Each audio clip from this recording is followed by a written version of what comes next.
Viral ang tatay na ito matapos sabitan ng ribbons and tablado ang anak na nagtapos ng kindergarten. Hindi alintana ang kanyang kondisyon upang ipakita kung gaano ito ka-proud. Sa malawak na lupain na ito sa barangay Kulonggolo, Sorala, South Cotabato,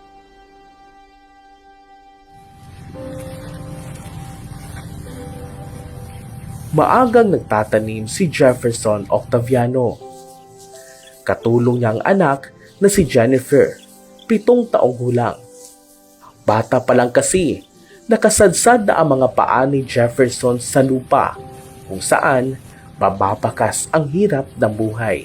Dati sa bata ako, normal pa. Sa bulong lang ni naigo-obla sa pulyo dati. Amol na to, nagmasakit ko, tapos naggamay na ng tiil ko. Kupit sir, naga-garden ko dyan, no. Hugaw gid sir. Hugaw gid ni tanan.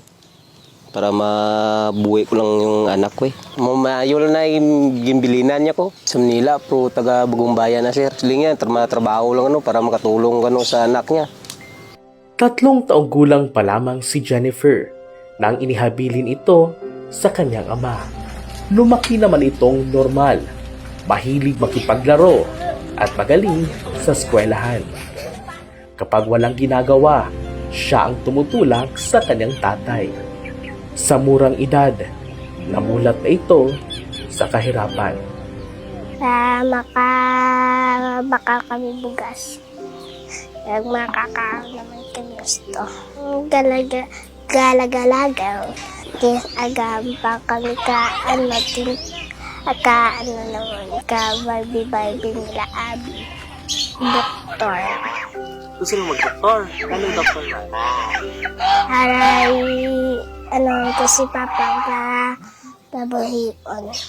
Mag-isa mang pinalaki ang anak, ngunit kailanman hindi niya pinaramdam ang kakulangang meron. Hindi naman naging sagabal ang kondisyon ng ama upang ipadama ang walang katumbas na pagmamahal. Kay para makabulig daw sa amon. Para kami sa bugas. Kami. Papabakal.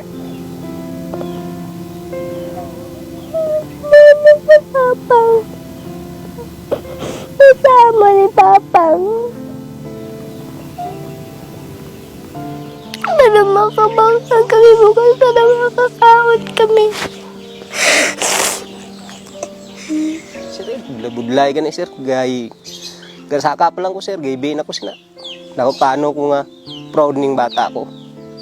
Sa isa lang kabagay. Ako na mo pa lang ning panahon guro nga makita ka mama na nga. Skin, mo lang ni ko sini. Makita agad siya. Proud ko sa bata ko sir. Siling man siya nga madoktor ka no.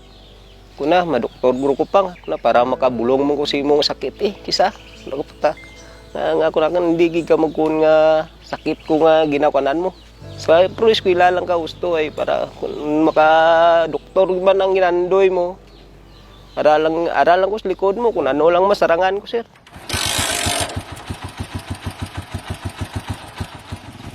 Patunay lamang ito na wala sa kondisyon ang pagiging responsableng ama.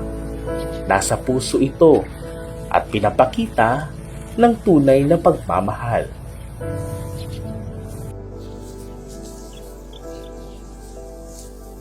Kabrigada, ngayong Father's Day, mabigyan sana natin ng pansin ang sakripisyo at pagmamahal ng isang ama.